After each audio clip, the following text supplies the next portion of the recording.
Some, you see come, then they leave, you never see them again. Our next speaker here is not that kind of person. I had the pleasure of meeting our next speaker, Natalie Tennant, in 1990. Here, when I was on staff, she was actually the Mountaineer for WVU. And I do believe you were the first ever woman picked as the Mountaineer mascot. So for you guys that, I don't know if you guys weren't around probably back then to see that, or you wouldn't remember it, but that was a pleasure. And that's when I first met Natalie. And she's been a very, very good friend of our program. Natalie's the youngest of 7 children. She grew up in Fairview, which is in Marion County, for you guys from Marion County.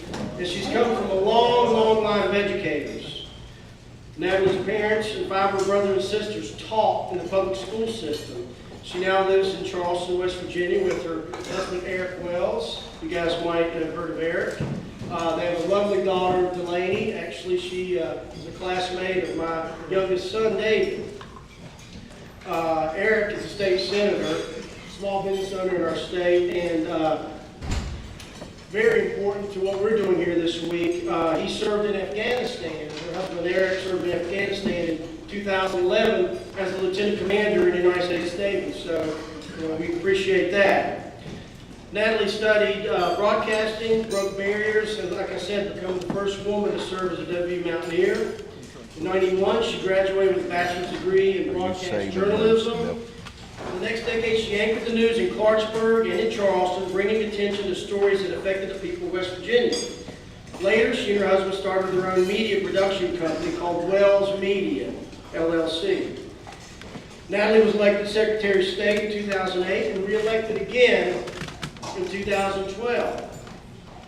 She's the 29th Secretary of State. Like I said, she's a very good friend of our program. Throughout her administration, she's been a leader in promoting open and engaging government and business-friendly initiatives. She has streamlined the Secretary of State's office to make it more efficient and cost-effective while improving service for voters, candidates, business owners, and citizens who depend on the office for important information about charities and administrative law. Under her leadership, the Secretary of State's office has met unprecedented challenges and promoted bold initiatives. Most recently, Secretary Tennant spearheaded legislation to allow for online voter registration in West Virginia. In 2013, thanks to years of cost savings, now this is important, guys, because we live in a world now where every penny counts. And it's wonderful to see someone in our government. Government basically spends money, okay? They distribute money based on, the needs of the people. So anytime you're looking for savings in government, it's a big thing, So for years under her leadership, she was able to produce a lot of cost savings and efficiencies in the programs she's done, and was able to return $3 million, that's right, $3 million of taxpayer money back to the general revenue. Guys, that's big. That's huge. Along with her duties as Secretary of State, Ms. Tennant was the first West Virginian chosen for the Aspen Institute's Rodell Fellowship Program. In 2011, the Secretary's office hosted, again, another first, the National Association of Secretaries of State Summer Conference for the first time ever in West Virginia. In 2012, Secretary Tennant was elected to another 4-year term. She remains focused on conserving taxpayer dollars and providing government transparency. And like I said, she currently resides in Charleston. But to us, she is a big supporter of Mountaineer Voice Day. Those electronic voting machines that you guys use. Secretary Tennant made sure that we had those. And we were one of the first voice state programs in the entire country to use electronic voting, thanks to Secretary Tennant. I'm sorry, the first. Okay? So, well, I'm not used to being first in anything. So, but we were the first. And, now there's a lot of other voice state programs that try to duplicate what we've done. She has helped Mountaineer Voice State in many ways. She also has a person from her office assigned to us to help us. You guys met Lisa Blake last night. She was very helpful to us, so we really appreciate all the assistance that she gives us. So, guys, I hope that you give her a very warm welcome, our Secretary of State, Natalie Tennant.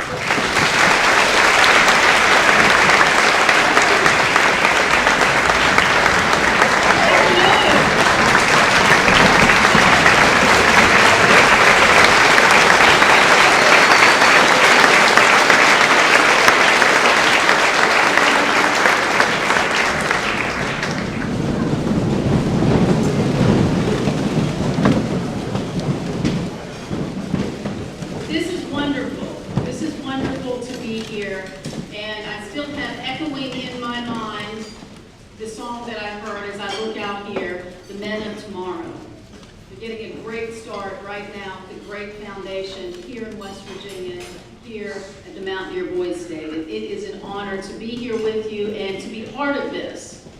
And for me, today, always it seems when I've been here, because yes, Mark is right. This is my sixth one as Secretary of State, coming back and talking to the men of tomorrow. Yeah, I just like that line, the men of tomorrow. It can always be a little dangerous for me too, by being here, because this is family. You know, when you do think about West Virginia, we are all family together. But this is a little special camp. It's a special day for me when I have the opportunity to come. And so with that feeling of togetherness, I always get comfortable. So then you never know what I'm going to say sometimes, right?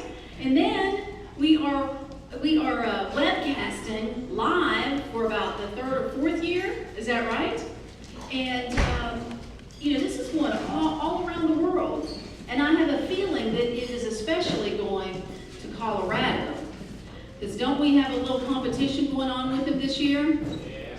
With the Twitter account. So I'm tweeting as much as I can about West Virginia Boys State. I just want Colorado to know, those boys that over there at Boys State, they're going down. They're going down.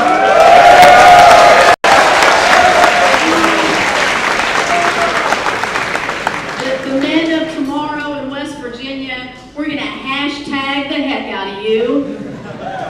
We're going to take them, aren't we? Wow, well, what a great day. And I'm so honored that we have this cooperation and this great relationship, especially when it comes to voting, because, you know, voting is so important. I don't even have to tell you, I'm not even going to talk a whole lot about that, because you already know it. You know, and you're learning it. You are the future, the men of tomorrow. But voting is that one entity that brings us all together as Americans. Doesn't matter which county we're from in West Virginia, doesn't matter which state, whether it's Colorado or West Virginia, but voting is that one entity that brings us all together as Americans. And it certainly is that time where we all have an equal say.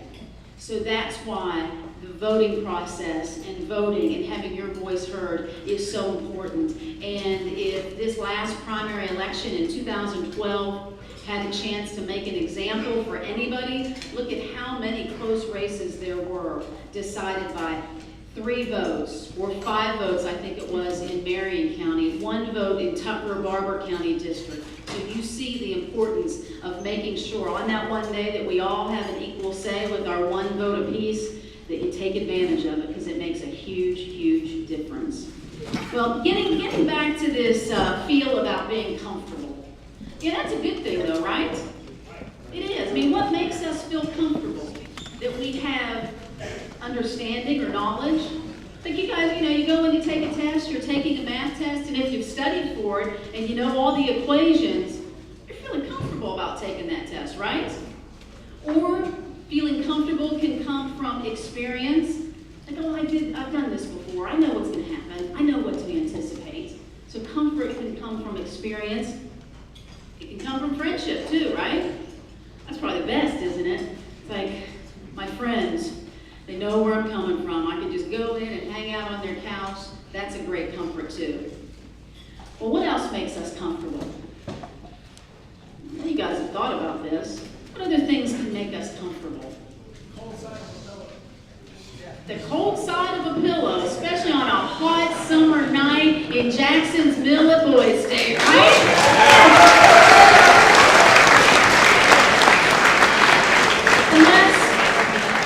Unless you're in Greek's cabin, where he's the only one that has air conditioning, right? See?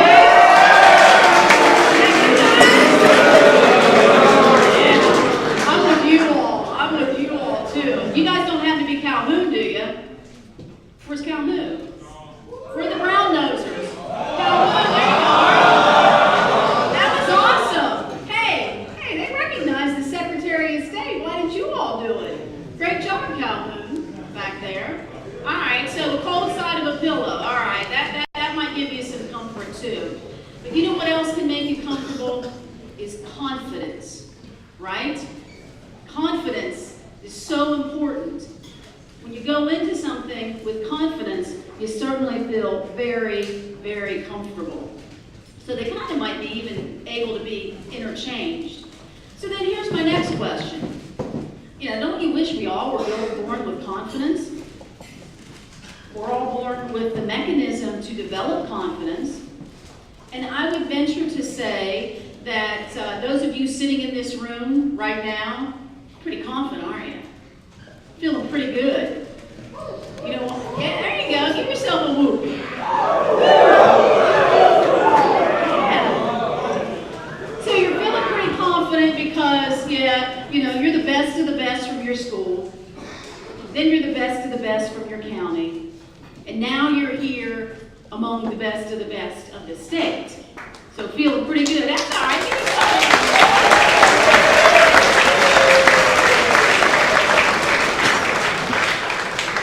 And so you're riding pretty high. And that helps build confidence, doesn't it? You know what else helps to build confidence? To make you move on to the next step? Not the cold side of the pillow. Failure helps you feel confident too. Yeah, there he goes. Now, how is that possible, Natalie? To have confidence and build confidence with failure. Well, you certainly learn a few things, don't you? I have a favorite quote that I love telling, and I really wish it were my own, but it's not. It's from Roger Bateson, and he said that neither success nor failure is ever final. Think about that one. Neither success nor failure is ever final. Well, it's kind of a good thought when you've just failed and tripped and fallen flat on your face, right? Yeah, I can pick myself back up again because failure is not final, right? But what about the other aspect of that line?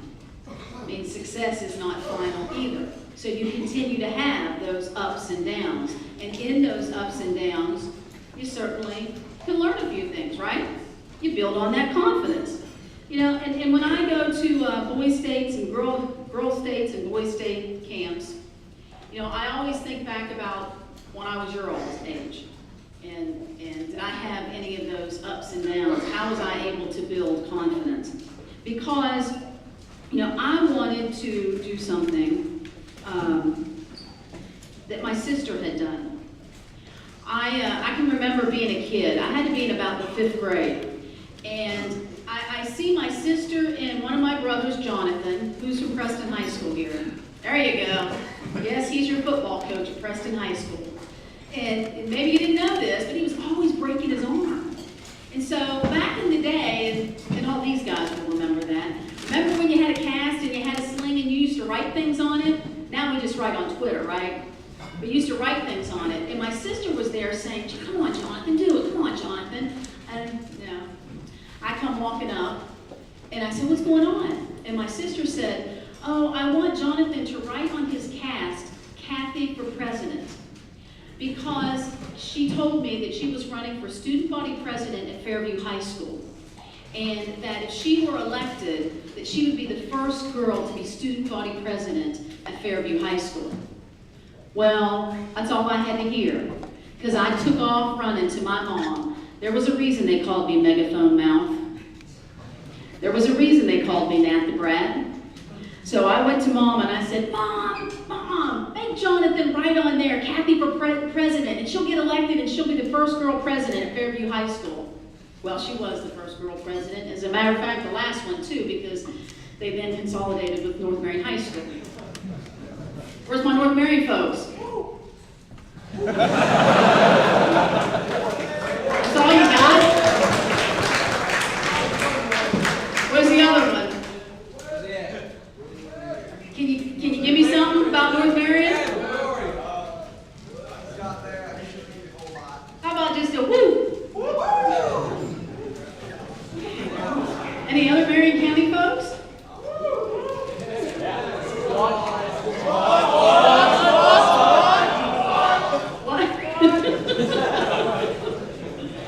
Hey, I can tell you this.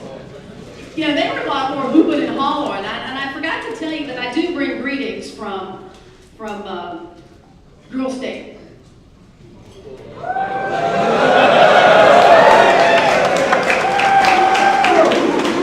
Hey, I know you guys been here since Sunday. Girls, you know what girls are? I was at Girl State, okay? What's happening, Steve? What are you guys doing here? Oh, okay, well, I'll get them fired up, but believe me, that's the heck, I can't even remember what I was talking about. Oh, North Marion High School. Okay, so North Marion Fairview High School was consolidated into North Marion High School. Woo! All right, well, we got some work to do. So, here I go to North Marion High School. My sister was student body president, first girl. What do you think I want to do? She's 7 years older than I was, and am, and I wanted to be student body president too. But I was willing to work my way up to the top. I was willing, so what do? I ran for freshman class president, right? Guess what happened? I lost. Have you guys heard this story before?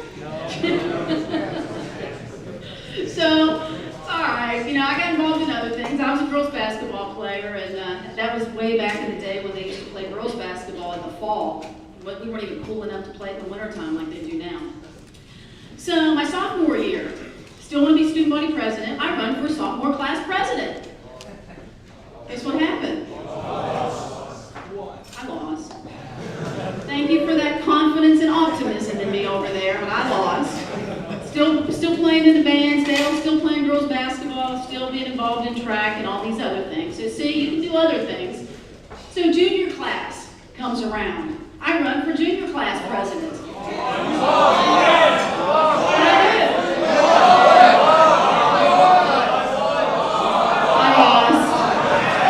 I lost. So, all right, hang on, folks. I'm gonna let you get too out of hand here, because I still have the microphone, remember that. Former television reporter, I'll keep reminding you that. So I lost. So daggone, I'm a 3-time loser. What am I supposed to do? Class president? Well, we obviously see, and you guys should know this too, because you're running real elections here. You're going to do some real debates, and you already had the primary that Lisa helped you out with. So what are you going to do? So what do I do? So obviously my demographics in my own class, freshman, sophomore, junior year, not very good, right? Being with those same people year after year. So when I run for student body president, what do I have then? There's not one class I have to worry about. I got all 4 of them. So do you know where I went? Yeah, because they might have thought I was cool. I don't know. Girls basketball players back in 1985, they weren't as cool as they are now. I can tell you that. It was really the opposite. How about the Rachel Rowdies? There you go. Rachel Rowdies are all the fans that go watch girls basketball at North Marion. We never had those. The Rachel Rowdies back then were my mom and dad. Who, as a matter of fact, because we weren't very good. I mean, I wasn't bad, but here's what I had to deal with. One time, the ball went out of bounds, and I was going after it, and actually, I don't think we even got the ball. I was going after it, missed it, went out of bounds. And I go to get the ball for the referee and throw it back in. It's like I walked past my mom at the bleacher, and she's like, "Come on, Butterfingers." 1980s, girls playing basketball. All right, so I go outside, so I decide, yes, I'm going to run for student body president. What the heck? I've lost 3 times before. So I'm going outside my demographics. And I go where people haven't felt like they've been involved before. I went out back. That's what this area of the school, and I think there's probably areas of schools like that still now, where people just go and they hang out, they don't want to be around other folks. It's called out back. So I went out back, and I can remember asking Terry Hott, Terry, please get all your friends here to come and go vote for me.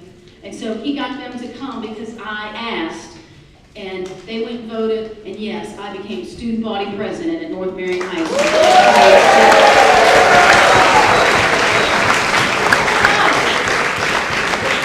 So you see, my point is, I was hitting rock bottom every time, but what was I telling you some of the other things I was doing? I was trying to build my confidence and be a part of other things and be a part of a group. Still, whether it was the band, whether it was girls basketball, whether it was student action for education, all of those things. So still trying to be involved. So I felt like I was building up some confidence too. So I certainly had that, leaving North Marion High School with as being student body president. So then, that's about 17, 18 years old. When I'm a 22-year-old kid, 22 years old, not far from where you all are now.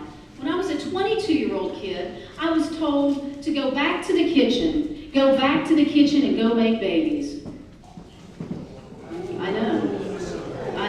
Tell me about it. All because I wanted to do something that no other woman had done before. I simply wanted to represent my university. I wanted to represent my state as the West Virginia University Mountaineer mascot.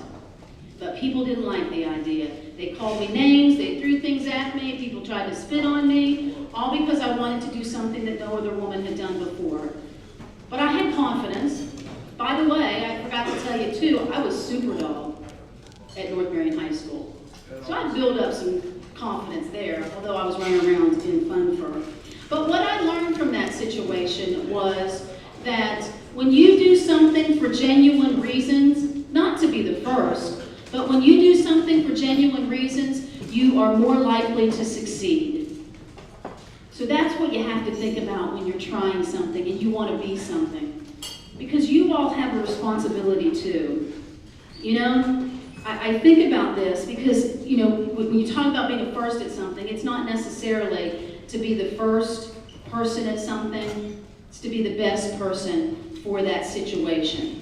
That's what is so critical. Do it for genuine reasons. Because as a leader, and that's what I see you all are, not just the men of tomorrow, I see you the leaders of your county and of your state and the leaders of tomorrow. And it's okay to feel comfortable and have that confidence, but as leaders, do you know what we are expected to do? There is this circle of confidence, and we as leaders have to push ourselves and then bring others out of that circle of confidence. Because we wouldn't have Twitter, we wouldn't have the internet, we wouldn't have all these advances if someone weren't uncomfortable and really questioning how we could communicate a little bit better. So I have a responsibility to you. I'm an elected statewide official for the state of West Virginia, for your West Virginia. And so I have a huge responsibility. I have a responsibility to make sure that I take care of the money that Mark talks about, that I make our government more accessible, that I make that voting that is so precious to us truly equal for all of us to have that accessibility. I have a responsibility of transparency and accountability for the Secretary of State's office. And guess what? You have a responsibility to me. What's your responsibility? Vote. You have a responsibility in so many other different aspects because God has given you great opportunities in your life. And this week is proof. We all have struggles and we all have difficulties, and as I look around this group of young men, I can only imagine what some of your stories are and some of your experiences are in your heart and in your head. But you have been giving something here today. So you have a responsibility to me, you have a responsibility to each other, you have a responsibility to West Virginia to build that confidence, to be that person that you can be. There's always that saying that with Jesus, you can always be what you intended to be, what you thought you could be. So you have that ability. And what I want to express to you too is, don't be ashamed from where you came. I was so proud that Mark said, Natalie's the youngest of 7. You say raised on a farm? Well, raised on a farm in Marion County. You know, people want to say Fairview or Fairmont. I wasn't in a town. Not when you go up the hallway, there's no town up there. Now we call Pansy, whose house we pass every day, and she keeps an eye out on everybody, the mayor, but that's only because she knows who's going up and down the road. But be proud from where you came and use that to build your confidence too. You know, I use myself what I call a farm test. That when there are difficult decisions to be made, and when I've made them, and you can ask the folks from the Secretary of State's office, when there's a tough decision to make, I think, can I go back to the farm? Can I go back to the farm and explain to my dad and explain to my brothers why I did what I did? And if I can explain it, it's the right thing to do. If I can't explain it, it's probably not the right thing to do. So it's just not to yourself you explain it, not just to your family, but our family as a whole in West Virginia. And that is a huge responsibility that you have. And I'm going to leave you all with a word. I love this word. Hang on. That I want you to remember, because we are in, I guess tough times, we're changing, we're always in changing times, so that's kind of a given, but we certainly are in election season. You know, this is what this whole week is about for you, and you're going to have some elections. You've already had the primaries, you're going to have the general election, but we're in the 2014 general election, and you know, it's about the future of our state, the future of our country, the future of Boise State even here. And there's a word that I want you to remember, and I love this word, and boy, do I wish I brought my glasses. It's what happens when you're no longer 18 and you're 46 there. The word is magnanimous. Magnanimous. Good or bad word? Good? Why? What's it ask of us? Yes, sir.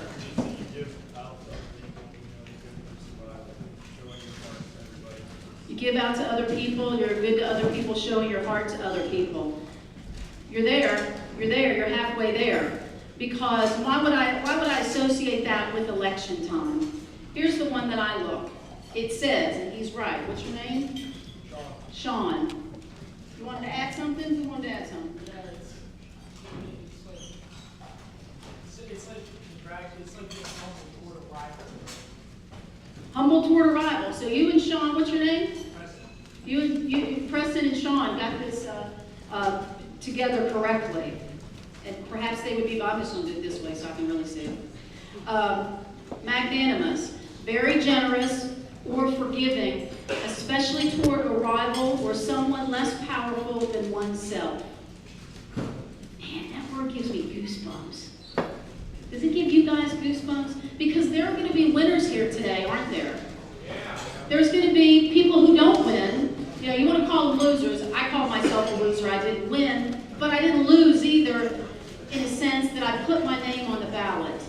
And if those who are more powerful, and you might think that someone who got elected is more powerful, but if they were magnanimous toward a rival or someone less powerful than oneself, that you would be noble. What would that do for this state? What would that do for this country? Because it's not just about ourselves that we run, and I'm sure you're going to have debates tonight, and you're going to talk about that, the good of this camp and the good of this state when you talk about it. So that is so important, and that's the word that I want you to use, not just for this week, but think about it and how you can use it in your life. I'm not asking you to diminish yourself or compromise yourself, especially don't compromise your principles, but a true leader can go beyond the circle of comfort, and a true leader can give others and lift others up, even when they're more powerful, even when they have won an election or won a football game or won a basketball game. But be magnanimous. Thank you all very much, and thank you for developing us for the next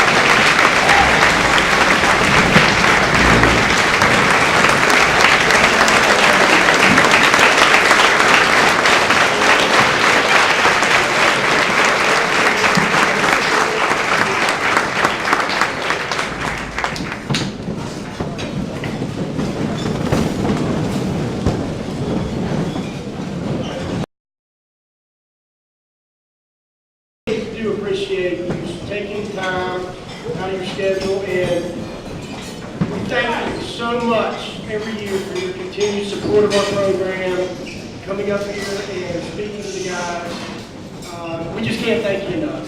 Thank you so much.